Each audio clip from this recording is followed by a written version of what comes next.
Burui pen kenang sot PWD guest house lapen aparta dak subdivision office assistant executive office lada kenang sot do lapen staff quarter lahai gutiang ton iklem ponje pasi pini ke banglo lapen ningkani siang bong la gutiang akama sai nenda petang ngaji pasi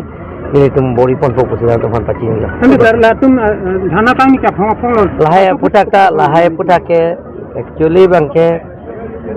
Karbemo Autonomous Conciliation Self Government latumta municipal board lapen ke town committee an kya mithang self government la sialang tum revenue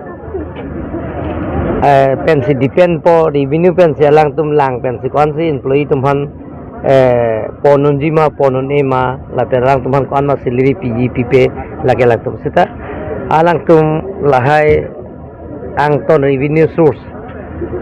lahai lang joma thate pin pen along aprega tan committee along municipal board along